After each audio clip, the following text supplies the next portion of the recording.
In this particular process, the students are exploring different parts of the nervous system, and they're working to restore balance to the nervous system. So here we're exploring gravioception, proprioception, interoception, sometimes called visceroception, somatosensoryception, or the somatosensory system, sometimes called the tactile system, and kinesthesia as well. And I guess the question is why? Well, there is a general imbalance in our nervous systems, and this is a reflection of an imbalance in our culture, which most clients and students express.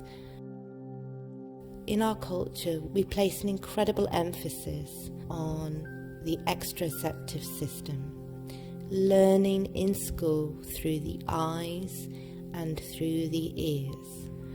So most of the information that's coming into the nervous system is actually through the eyes, round about 80%. And our culture places this emphasis on achieving in the exterior world. And of course it's really important for people to achieve, clients to achieve, and students to achieve. But often this sense of achieving and this sort of only experiencing the world through the exteroceptive system creates an imbalance within our system. So we're always looking to explore balance and homeostasis. In our work particularly, one of the parts of the nervous system we explore is what's called interoception. And interoception has a physiology, so it's the autonomic functioning of our bodies.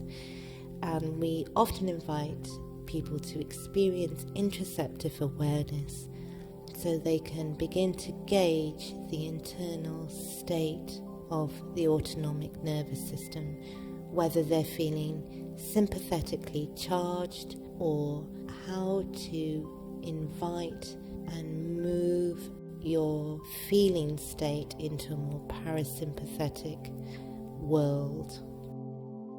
Often when we get depressed and anxious, it's because our internal worlds have no expression and no support and no witnessing.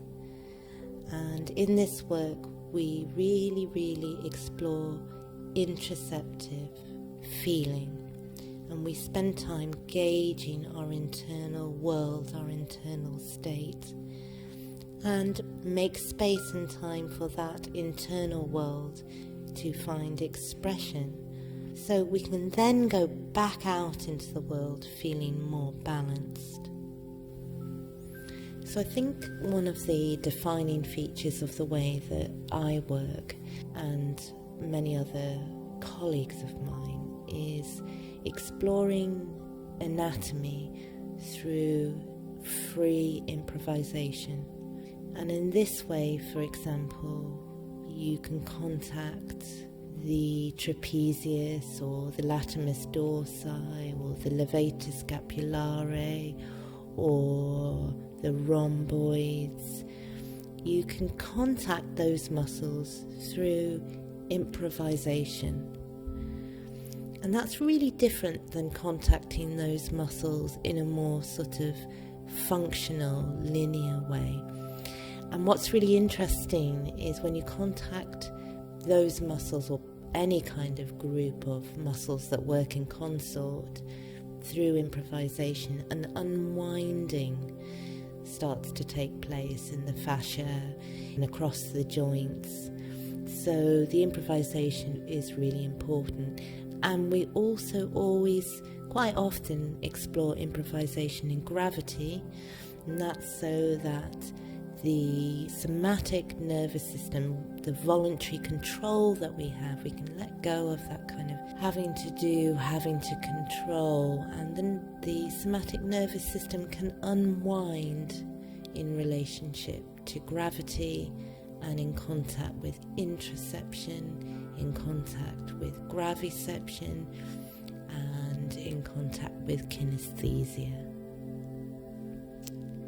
So in terms of lived anatomy and lived science, or living science and living anatomy, here the students are exploring graviceptions. They're working in threes and they're exploring the body's relationship to gravity. And gravity is really important because you can let go of the voluntary nervous system. So you can let go of directing your body, but also the habits that the somatic nervous system is enacting. When you move into gravity, you have the potential to let go of old habits and find new ways of moving. Another way that we study balance in this work is by studying different parts of the brain. And this is actually an area that the students find really exciting and really useful in terms of maintaining body, brain, mind health. So we often explore moving awareness away from the neocortex, which is really the part of the brain that our culture likes to cultivate. So we move attention into much older parts of the brain, the reptilian brain and the mammalian brain. And the students really love to explore, for example, dropping awareness into the brainstem, the reptilian brain, and learning to regulate their autonomic nervous system. And they also really enjoy exploring the mammalian brain. So really beginning to discuss and also explore through movement how to create positive emotional experiences in community together.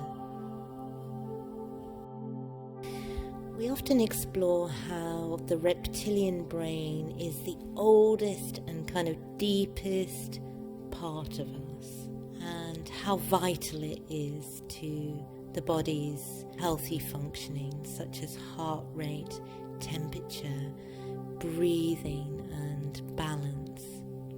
We also explore the emotional tone of the limbic brain, the mammalian brain, and how the experiences that we've had in our lives may have created emotional habits and emotional responses to the world.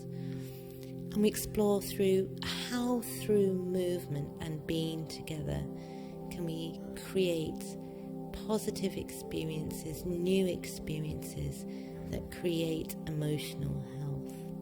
And we look at balancing the neocortex with the reptilian brain and the mammalian brain. And this is one of the kind of most enjoyable aspects of the work. One of the sub kind of definitions of the field is being able to balance scientific knowledge with subjective knowledge. And this is, I think, really one of the most important areas to me, and one of the areas where I see people move into health again. So it's one thing going to a lecture and listening to how the diaphragm works and seeing how the diaphragm works through hearing and sight and using your pencil or pen and taking notes. It's another whole layer also then experiencing the diaphragm. And this is one of the most exciting aspects of our work, which is this sensory, what I call kind of lived anatomy or lived science, where students are invited to actually explore different body systems.